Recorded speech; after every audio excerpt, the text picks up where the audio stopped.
Welcome back, everyone. Today I read to you The Walrus and the Carpenter by Lewis Carroll. And I thank my dear friend Rudy Singh for suggesting this poem. The Walrus and the Carpenter. The sun was shining on the sea, shining with all his might. He did his very best to make the billows smooth and bright. And this was odd, because it was the middle of the night.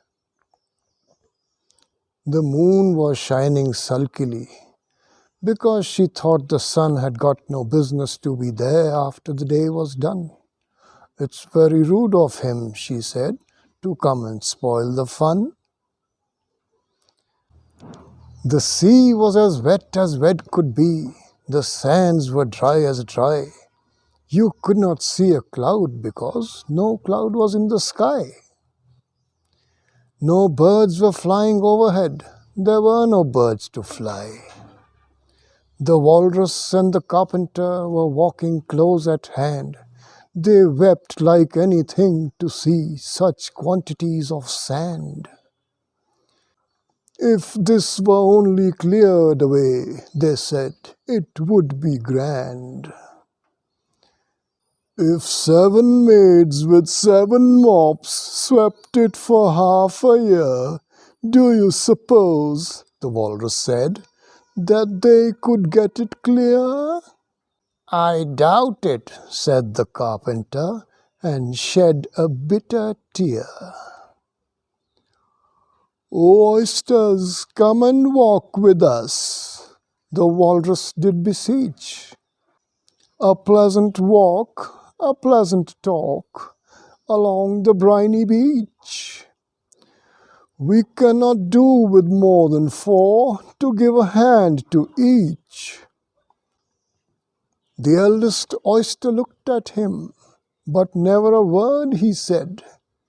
The eldest oyster winked his eye and shook his heavy head, meaning to say he did not choose to leave the oyster bed.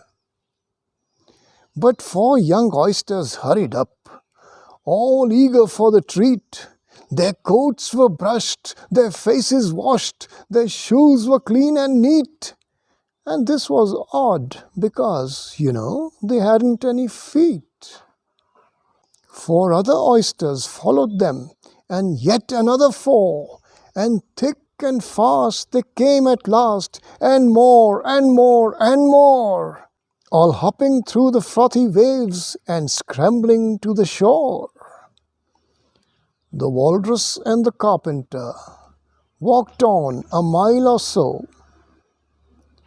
and then they rested on a rock conveniently low. And all the little oysters stood and waited in a row. "The time has come," the walrus said, "to talk of many things, of shoes and ships and sealing wax, of cabbages and kings, and why the sea is boiling hot, and whether pigs have wings." "But wait a bit," the oysters cried, "before we have a chat, for some of us are out of breath, and all of us are fat." "No hurry," said the carpenter. They thanked him much for that. "A loaf of bread," the walrus said, "is what we chiefly need. Pepper and vinegar, besides, are very good indeed. Now, if you are ready, oysters dear, we can begin to feed." "But not on us," the oysters cried, turning a little blue. "After such kindness, that would be a dismal thing to do."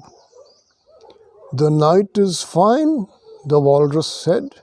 "Do you admire the view? It was so kind of you to come, and you are very nice."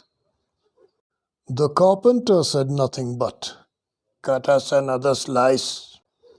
I wish you were not quite so deaf. I've had to ask you twice.